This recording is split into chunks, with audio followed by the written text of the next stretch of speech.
Michel de Certeau, La escritura de la historia. Prólogo a la segunda edición. Américo Vespucci, el descubridor, llega del mar. De pie y revestido con coraza, como un cruzado, lleva las armas europeas del sentido, y tiene detrás de sí los navíos que traerán al occidente los tesoros de un paraíso. Frente a él, la India América, mujer acostada, desnuda, presencia innominada de la diferencia, cuerpo que despierta en un espacio de vegetaciones y animales exóticos. Escena inaugural. Después de un momento de estupor en ese umbral flanqueado por una columnata de árboles, el conquistador va a escribir el cuerpo de la otra y trazar en él su propia historia. Va a ser de ella el cuerpo historiado, el blasón de sus trabajos y de sus fantasmas. Ella será América Latina. Esta imagen erótica y guerrera tiene un valor casi mítico, pues representa el comienzo de un nuevo funcionamiento occidental de la escritura. Ciertamente, la escena de Jan van der Straet revela la sorpresa ante esta tierra que Vespucci captó claramente, el primero de todos, como una nueva terra todavía inexistente en los mapas, un cuerpo desconocido destinado a llevar el nombre de su inventor, Américo.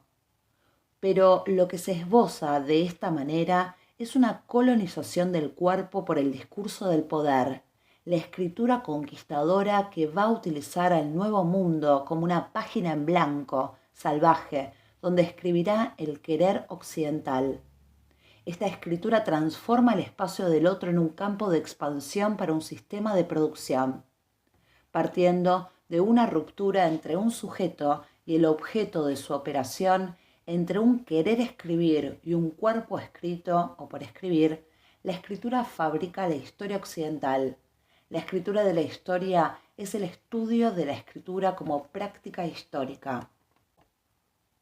Si toda empresa científica tiene como características desde hace 4 siglos la producción de artefactos lingüísticos autónomos, lenguas y discursos propios, y la capacidad de estos para transformar las cosas y los cuerpos de los que ya se han separado, una reforma o revolución del mundo que los rodea según la ley del texto, la escritura de la historia nos remite a una historia entre comillas moderna de la escritura. De hecho, este libro se concibió primeramente como una serie de estudios destinados a señalar las etapas cronológicas de esta práctica. En el siglo XVI, la organización, entre comillas, etnográfica de la escritura, en su relación con la oralidad, entre comillas, salvaje, primitiva, tradicional o popular, a la que constituye como su otro, tercera parte de este libro. En los siglos XVII y XVIII, la transformación de las escrituras cristianas, legibilidad de un cosmos religioso en meras, entre comillas, representaciones o en supersticiones, marginadas por un sistema ético y técnico de prácticas capaces de construir una historia humana. Segunda parte. En los linderos del siglo XX, el regreso de la alteridad rechazada gracias a la práctica escriturística de Freud. Cuarta parte. Finalmente, el sistema actual de la industria historiográfica que sirve de base a un lugar socioeconómico de producción, a las reglas científicas de una pericia y a la construcción de un relato o texto. Primera parte. A estos estudios se añade el que se refiere, en el fin del siglo XVIII, a la lucha de una racionalidad escriturística, entre comillas, ilustrada, revolucionaria y jacobina, contra las fluctuaciones idiomáticas de las oralidades de los dialectos. En lugar de proceder a una reconstrucción cronológica, demasiado apegada a la ficción de una concepción lineal del tiempo, hemos preferido hacer visibles el lugar presente del que tomó su forma este interrogante, la particularidad del campo, del material y de los procesos, los de la historiografía moderna, que permitieron analizar la operación escriturística junto con las diferencias metodológicas, semióticas, psicoanalíticas, etc., que introducen otras posibilidades teóricas y prácticas en el funcionamiento occidental de la escritura. Por esta razón, salió un discurso fragmentado por investigaciones tácticas que obedecían cada una a reglas propias. Enfoque socioepistemológico, primera parte. Histórico, segunda parte. Semiótico, tercera parte. Psicoanalítico y freudiano, cuarta parte.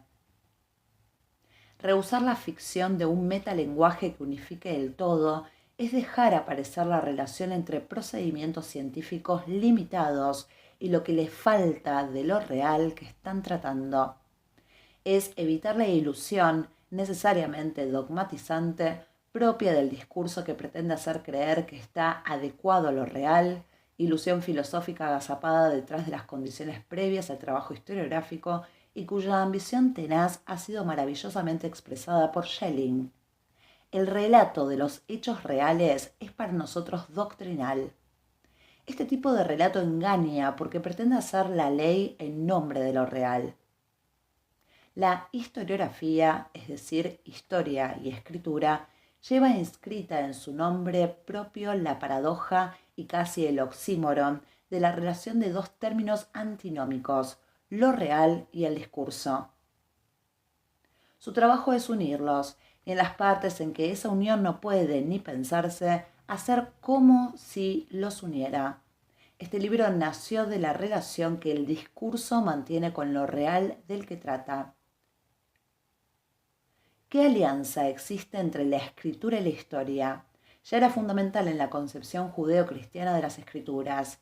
De aquí se sigue el papel desempeñado por esta arqueología religiosa en la elaboración moderna de la historiografía, que ha transformado los términos y el tipo mismo de la relación pasada, para darle una figura de fabricación y ya no de lectura o interpretación.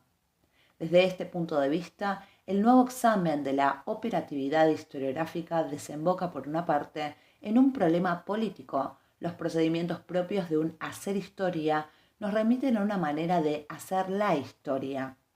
Y por otra parte, en la cuestión del sujeto, el cuerpo y la palabra enunciadora, cuestión rechazada a la zona de la ficción o del silencio por la ley de una escritura, entre comillas, científica.